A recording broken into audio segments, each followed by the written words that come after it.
Cicely James, and thanks for tuning in to your shorter update. I'm Dominique Henfield, and I hope you enjoyed your spring break. We have exciting news for the month of March, where we highlight the trending topics, inside scoop, and our sports. For our sports edition of Shorter Update, we have the March Madness. The 2014 Men's National Basketball Championship will be played on March 18th through April 7th, where the championship game will be held in Arlington, Texas. Between 68 teams, a single elimination tournament will be played to figure out the champion. Hey everyone, as we roar into March, it's that time of year again. Time for March Madness. March Madness is an entire month dedicated to both men's and women's Division I college basketball. Today, my crew and I will be talking to several of our very own Shorter University basketball players, asking them who they hope to see in the Final Four championship and ultimately who they hope will win the national championship title. Duke, Wichita State, Syracuse, and Florida. Florida number 1, Arizona number 2, Syracuse number 3, and I have to go with Villanova number 4. I hope to see Ohio State, Duke, Syracuse, and Florida, because I think those are the best teams this season. And for me, I want to see Duke, Syracuse, Arizona, and Kansas. March Madness to me means just a whole month of competing for teams that are all trying to compete for one goal, and the passion they play for, they don't play for money, so it's pretty cool to watch the passion the fans and the players and coaches have. To me, March Madness means the best teams come together in March to compete for the title. Well, to me, March Madness means the best time of college basketball. It's the most exciting time of the year. I always root for the underdogs, and it's a lot of great basketball. Yeah, I think it's a time that the teams that you don't think are going to make it can really make a run, and you really don't know what's going to happen. The team has been Duke. Obviously, my cousin plays for them, and they've been doing really well this season, so I've been a Duke fan. I got to go to a game at Cameron Indoor, and it was a great experience. My favorite team's been Ohio State. I'm a huge Ohio State fan. I'm a really big fan of Aaron Craft and how he plays, so I'm hoping they can pull it out in the tournament. What is that?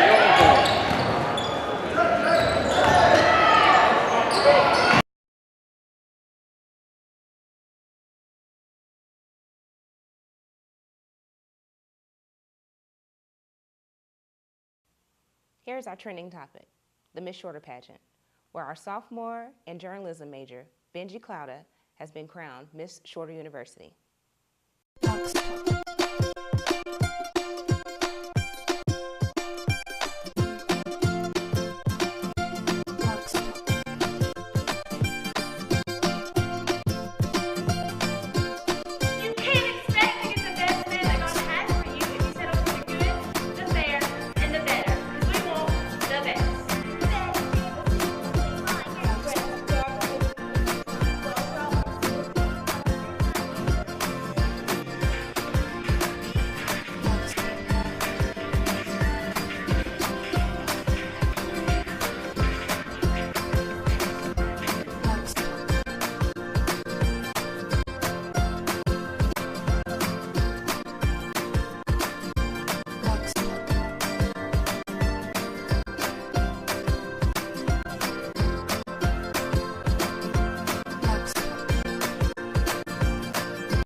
Our first award goes to Miss Congeniality, contestant number 5, Taylor Wilkerson. Woman who showed the best interview skills from this morning's portion of the competition, contestant number 3, Kelsey.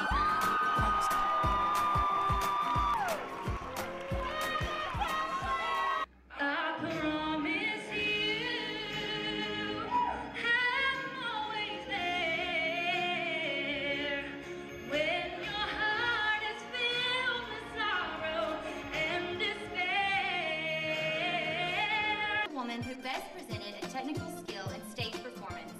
Contestant number 4, Benji Clouda.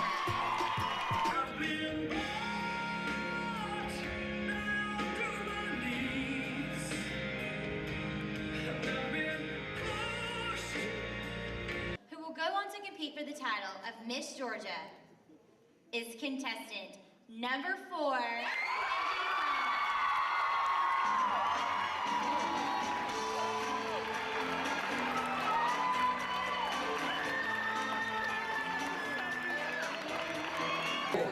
Winning Miss Shorter has been so fantastic. This opportunity is so amazing, and all these people here today, and all the contestants that have been here today are amazing. And I'm just so excited and honored to be Miss Shorter University 2014. Our Inside Scoop presents the people of St. Vincent, where our public relations department aims to provide a mission for a shoe drive. Let's take a look at what empowers the mission.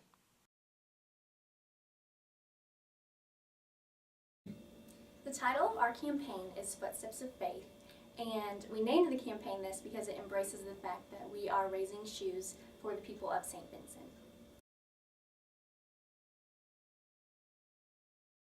The purpose of our campaign is to raise shoes for the people of St. Vincent. They have a very corrupt government, and they place such a high tax on the shoes there that people can't afford to buy shoes, so they develop what's called club feet, where they get permanent calluses on their feet from walking on tough surfaces all day long, every day. So through this campaign, we're going to raise shoes for them so that they can have a healthier lifestyle.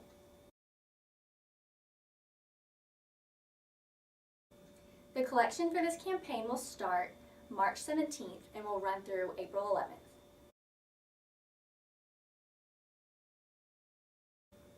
Shorter University students, staff, and faculty can all help with this campaign by simply donating a pair of gently used tennis shoes, either adult sized or child sized, in one of the collection boxes that we will place around campus and at the business school.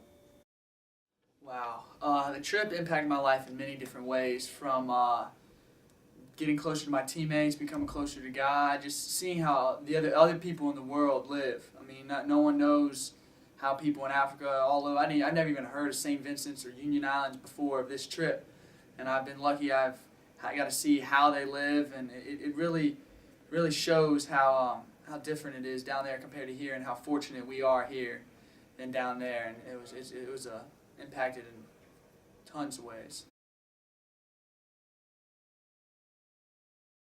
Well, giving away, I mean, from down there, they have nothing. I mean, they don't even have a mall, they don't have stores, they don't have Nike stores, they have no kind of stores. I mean, they got to buy everything from the States, and I mean, I remember some of them were wearing hats, and I kept asking how they get hats, and they said the hats would cost them $60, $70, and just a normal hat that here costs $15, $20. And I mean, that's $70 over there because it's got to ship here and everything. So, and me giving away my clothes, I mean, some of the kids were wearing the same clothes the whole week. Some of the kids had no shoes. Some of the little kids had no sandals. So at the end of the week, I had some clothes, and I said, I have plenty of clothes back home, so I might as well, give some of my clothes away. So I'll never forget this one story. I gave the kid my shorts because he had no short. I mean, he had a pair of shorts, but he wanted this pair, so I gave it to him early in the week. The kid had on the shorts the rest of the week. Didn't see him take them off. He was swimming in them, doing everything. And at the end of the week, I just ended up giving a T-shirt here or two away, and I ended up giving my basketball shoes away, and I'm friends with a couple of them on Facebook, and I mean, I still see them today in my basketball shoes and a shirt or two that I owned, and socks and everything. I mean, sandals, and they're real big on all that stuff. So.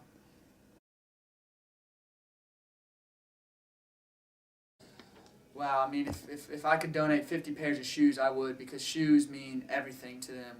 I mean, just to have something on their feet, if it's sandals, if it's tennis shoes, anything. I mean, these kids are walking around. I mean, you got to think the weather down there is really hot, and they're walking around barefoot all day, and it's just sad. I mean, I remember I had actually a pretty nice pair of sandals, and I told myself, I just can't give these away. And I told myself going there, my mom goes, "You sure you want to bring those? I'm sure a kid's going to want them." And I go, "Oh, no, I'll bring these back." And I couldn't bring them back because everyone asked for them. I mean, they don't have sandals, and if they do have sandals, I mean, they're old beat-down sandals, old beat-down shoes. I mean, half of them don't even have shoes. So just shoes to them mean the world. I mean, and clothes too, but shoes, I mean, imagine walking around shorter with no shoes on one day. I mean, that's pretty much what they do, and they're walking in sand and, at the beach, how many different things you can step on. And so the shoes would mean a lot to them.